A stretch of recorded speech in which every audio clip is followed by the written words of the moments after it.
क्या करें क्या ना करें। नमस्कार दोस्तों, मैं हूं कल्पिता और आप सभी का स्वागत है हमारे कार्यक्रम में जिसका नाम है क्या करें क्या ना करें। दोस्तों, आज के एपिसोड में हम बात करेंगे लीवर कैंसर के बारे में। इस पर हमें जानकारी देने के लिए हमारे साथ हमारे स्टूडियो में मौजूद है डॉक्टर नारायण राव जी। तो चलिए उनका स्वागत करते हैं। वेलकम डॉक्टर नारायण राव जी, आपका हमारे क्या करे क्या ना करे के मंच पर बहुत बहुत स्वागत है। धन्यवाद। डॉक्टर, आज हम बात करेंगे लीवर कैंसर के बारे में। एक रिसर्च के अनुसार हर साल तकरीबन 1 लाख लोगों को लीवर कैंसर होता है। तो हम आपसे जानना चाहेंगे कि लीवर कैंसर की स्टेज तक इंसान कब पहुंचता है, मतलब इसके क्या कोई प्री स्टेजेस भी होते हैं? बिल्कुल, इसके प्री स्टेजेस होते हैं। जैसे हम बोलते हैं कि हाँ, यहाँ था शुरू कहाँ से हो रहा है, यहाँ कि फैटी लीवर शुरू हो गया, ग्रेड 1 हो गया, ग्रेड 2 जाएगा, उसके आगे या फिर ग्रेड 3 जाएगा, उसके आगे उसका क्या जाएगा, हम जाएंगे लीवर सिरोसिस के बाद। लीवर सिरोसिस हो गया, उसके लीवर फाइब्रोसिस होता जाएगा, उसके बाद और लीवर कैंसर में उसका परिवर्तन हो सकता है जी। या फिर डायरेक्ट भी हो सकता है। जैसे आज हम हमारे लाइफ में बहुत से रेडिएशन मिलते हैं। अब ये जो रेडिएशन है कभी आवाज नहीं करते, कभी हमें समझ में नहीं आता है, कभी हमें फील नहीं होते हैं। हम तो ये घर में भी हमारे पैसों से भी लाते हैं। जैसे हमारे पास माइक्रोवेव ओवन है जी, हमारे पास वाईफाई है, हमारे पास 25-25 हजार रुपए के ईयरपॉड्स है जी। इससे सारों से हम रेडिएशन खरीदते हैं। सीटी स्कैन करेंगे, एमआरआई करेंगे, रेडिएशन हमें मिलने ही वाला है डोज जी। फिर हमारे अनेक प्रकार के टॉक्सिन्स होते हैं, हेवी मेटल्स होते हैं, हमारे खाने पीने में आते हैं। तो इन सारों का परिणाम कहाँ होता है, तो हमारे लीवर पर परिणाम जी। तो ये सारे टॉक्सिन्स हमारे लीवर में जाते जाएंगे और लीवर सेल्स उसको रिस्पॉन्ड करने जाएंगे। अब कैंसर होता क्या है, सेल्स का अनयूजुअल मल्टीप्लिकेशन होता है। अनयूजुअल मल्टीप्लिकेशन उसे हम कैंसर बोलते हैं जी। तो ये होता क्या है, रिस्पॉन्स है हमारा। जो हम जो इन्फ्लेमेशन लाते हैं, इस इन्फ्लेमेशन का रिस्पॉन्स होता है मल्टीपल मल्टीप्लिकेशन सेल्स का। हजारों लाखों करोड़ों बिलियंस ऑफ सेल्स होते हैं, तब जाकर ये ट्यूमर आपके सामने दिखता है। जी डॉक्टर, जैसे आपने बताया कि इसके जो प्री स्टेजेस होते हैं, फैटी लीवर हो गया, स्टेज 1, स्टेज 2, स्टेज 3, तो इन अलग अलग स्टेजेस पे होने वाली जो परेशानियां हैं वो भी अलग अलग होती हैं? नहीं, परेशानी तो सेम ही होती, शुरू तो वहीं से होता है।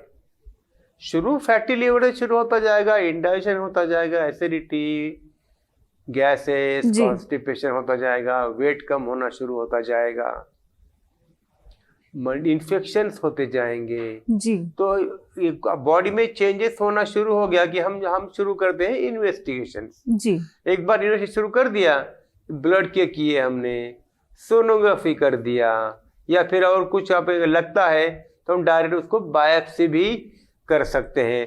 तो इन सारों से हमें समझ में आता है कि हाँ, हम इस दिशा में जा रहे हैं, कि कैंसर के दिशा में हम जा रहे हैं जी। डॉक्टर, आपने अभी बताया कि हम कैंसर के स्टेज तक जा रहे हैं, तो ये अपने आप समझने के लिए ऐसे कौन से लक्षण हैं जिन पर हमें ध्यान देना जरूरी है? तो ये छोटी सी छोटी बातें जब कंटिन्यूअसली हमारे लाइफ में रोज होती हैं, महीना हो गया, 6 महीने हो गए, साल हो गया, ये कंटिन्यूअस चालू है, वेट हमारा कम होना शुरू हो गया है, बार बार इन्फेक्शन होते जा रहे हैं, मतलब क्या हो गया, अंदर कुछ ना कुछ बिगड़ गया है जी। हमारी इम्यूनिटी सिस्टम बिगड़ गई है। तो अब जब हम टेस्ट करना शुरू करते जाएंगे तब आपके सामने इसका रिजल्ट आता है कि भाई ये लीवर कैंसर हमें होने के चांसेस है, ये संभावना है जी। डॉक्टर, अभी जो आपने ये लक्षण बताए वो समझ में आने के बाद ऐसे कौन से टेस्ट होते हैं जो हमें करवाना जरूरी होता है? तो हमारा पहला टेस्ट होता है ब्लड इन्वेस्टिगेशन। ब्लड में आपको काफी आइडिया आना शुरू होता है जी। अगला हमारा इन्वेस्टिगेशन होता है हमारा सोनोग्राफी। सोनोग्राफी में कुछ ना कुछ लीवर में दिखाई देता है, और फिर उसके बाद हम उसको अगर कंफर्म करने के लिए हम अगर ट्यूमर है तो उसका बायोप्सी करते हैं और उसका कंफर्मेशन करते हैं, या फिर अगर दिखा नहीं तो फिर सीटी स्कैन है, एमआरआई स्कैन है, स्कैन अलग अलग प्रकार के स्कैन करेंगे और हम वहां तक पहुंच में जाएंगे कि एग्जैक्टली कौन से स्टेज पर है, कौन से टाइप का कैंसर है हमारा, वो हम समझ में जाते हैं। जी बिल्कुल। डॉक्टर, लीवर कैंसर होने के क्या कारण हो सकते हैं? कारण, हमारा पहला कारण है टॉक्सिन्स, जो हमारे बॉडी में हम रोज टॉक्सिन डालते रहते हैं जी, जो आज हमारे हेवी मेटल्स होते हैं, या फिर जो हमारे रेडिएशन हमारे लाइफ में आज हमारे डे टू डे लाइफ में हम लेते हैं।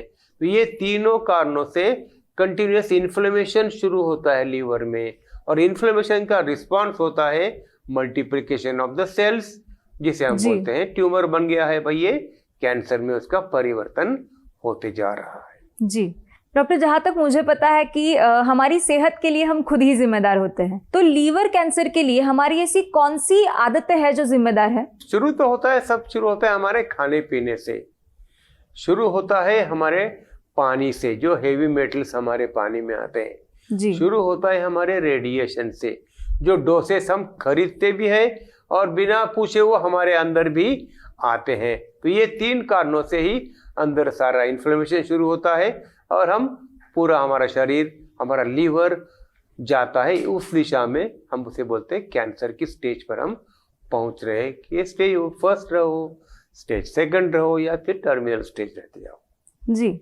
पर डॉक्टर, क्या हमारी बुरी आदतें भी कैंसर होने के लिए जिम्मेदार हो सकती है? बिल्कुल, यही आदतें हमें कैंसर के लिए जिम्मेदार ठहराती है। अब कई बार हम बोलते हैं कि हम कुछ नहीं करते हैं फिर भी हमें कैंसर हो, तो कैसे हो गया? तो ये जो रेडिएशन होता है, वो रेडिएशन हमें अननोन सोर्सेस से मिल जाता है और उसका परिणाम हमारे शरीर पर होता है।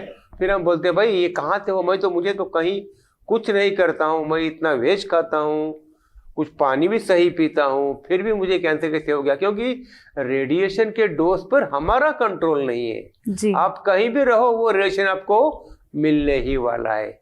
तो उसका फायदा, उसका लॉस है कि हमें ये इफेक्ट हमें मिलता है कैंसर के रूप में। जी डॉक्टर, आजकल हम देखते हैं कि हमारी लाइफस्टाइल जो है वो बहुत ही चेंज हो चुकी है। हम जंक फूड बहुत खा रहे हैं, हम ड्रिंकिंग स्मोकिंग बहुत कर रहे हैं, तो क्या ये भी एक वजह हो सकती है लीवर कैंसर की? बिल्कुल, उसका कारण तो वहीं से शुरू होता है, हमारे खान पान से, हमारे स्मोकिंग से, हमारे ड्रिंकिंग से। जो हमारी अगेंस्ट नेचर जो हमारी एक्टिविटी होती है, ये सारी एक्टिविटी इन्फ्लेमेशन के रूप में काम करती है, और इन्फ्लेमेशन एक बार शुरू हो गया फिर हमारा लीवर का रिस्पांस इसी मल्टीप्लिकेशन में होता है, तो हम बोलते हैं ये कैंसर में परिवर्तन हो गया है। जी डॉक्टर, लीवर कैंसर क्या पूरी तरह से ठीक हो सकता है? अगर हम ये पहले स्टेज में कर सकते हैं या सेकंड स्टेज में हम उसको पहचान लेते हैं, तो उसका ट्रीटमेंट काफ़ी इजी हो जाता है और वो रिवर्सल होता है, पेशेंट का लाइफ बिल्कुल बढ़ जाता है। और जिम्मेदारी हमारी है खुद का, जो बार बार टेस्ट करते जाना है, रेगुलर टेस्ट करते जाएंगे तो हमें ये बिल्कुल हमको ही समझ में आता जाएगा। अगर हम उसको डिटेक्ट कर पाएंगे स्टेज 1 में ही या स्टेज 2 में ही, तो हम उसको ज़रूर बिल्कुल रिवर्स कर सकते हैं। जी डॉक्टर, जैसे आपने अभी बताया कि अगर हम पहले स्टेजेस में अगर कैंसर को डिटेक्ट कर पाए तो वो रिवर्स हो सकता है, तो पहले या दूसरे स्टेज में हम इसे कैसे, किस तरह से डिटेक्ट कर सकते हैं? हम जो हमेशा करते हैं रूटीन टेस्ट हमारे लाइफ में जी, एक 20 साल के बाद हर 2 साल में हम हमारा करेक्ट फुल बॉडी चेकअप करते हैं। ब्लड एग्जामिनेशन रहो या एक्सरे रहो जी, या सोनोग्राफी रहो, इनमें आपको हमको एक डेफिनेटली आइडिया आ जाती है। और जैसे हमें अगर कुछ डिसीज लगता है कि हाँ कुछ शरीर में मेरे चेंजेस होते जा रहे हैं जी, जो मेरा day to day life disturb होते जा रहा है, तब हमें हाँ कहीं ना कहीं मुझे अंदर प्रॉब्लम होना शुरू हो गया, ये आपको फीलिंग आती है। तो उस दिशा में भी हम उस स्पेसिफिक एम पर काम कर सकते हैं और उसको वहां तक पहुंचने में हम सफल हो जाते हैं। जी डॉक्टर, क्या लीवर कैंसर होने की कोई स्पेसिफिक उम्र होती है? ऐसे देखा जाए तो 35-40 के बाद ही उसका ये ज्यादा शुरू हो जाता है। सारे केसेस बिटवीन 35-40 टू 70 ईयर्स में ही ये होते हैं। जी डॉक्टर, जैसे कि आपने कहा कि इसके जो असर है, इसका जो असर है वो 40 के बाद ज़्यादा दिखाई देता है, पर इसके जो रिस्क फैक्टर्स है, जो कि आपने कहा जंक फूड है, रेडिएशन है, तो इसके शिकार तो बच्चे भी होते हैं, तो क्या उनमें भी ये रिस्क फैक्टर होता है? यस, कभी कभी बच्चों में भी हम ये लीवर कैंसर पाया जाता है जी। उसका जो आज फास्ट फूड है या फिर रेडिएशन है, रेडिएशन तो सबका असर करने ही वाला है जी। तो हमें उस रेडिएशन कहाँ आ रहा है, सोर्स से दूर रहने का प्रयास जी हमें करना ही करना है। जब हमने जो लाए हैं, पैसा देकर जो लाए हैं रेडिएशन, उसको घर से हटाने का प्रयास, और जहाँ रेडिएशन होता है ज़्यादा उस जगह से दूर जाने का प्रयास करेंगे तो हमें इसका ज़रूर फायदा मिलता जाएगा। तो हम बच्चों में हमारी ये नहीं होता जाएगा। जी डॉक्टर, बच्चों में ज़्यादातर जॉन्डिस की समस्या बहुत दिखाई देती है, तो जॉन्डिस भी हमारे लीवर पर असर करता है, तो अगर उसे निग्लेक्ट किया जाए तो क्या वो भी कैंसर की ओर बढ़ सकता है? जॉन्डिस भी एक बीमारी है, वो लीवर को हमारे वीक करती है। जी। अब ये वीकनेस शुरू क्यों, कहाँ से शुरू हो गया? तो हमारे इम्यूनिटी से। इम्यूनिटी कम कैसे होती जाएगी? तो हमें हिपेटाइटिस होता जाएगा, हिपेटाइटिस हो गया, जॉन्डिस होता जाएगा, और जॉन्डिस हमारा यहाँ एक कॉन्ट्रीब्यूटरी फैक्टर है। लीवर कैंसर के लिए एक मेजर कॉन्ट्रीब्यूटरी फैक्टर हमारा जॉन्डिस ही होता है कि वहां से हम वहां तक भी जा सकते हैं।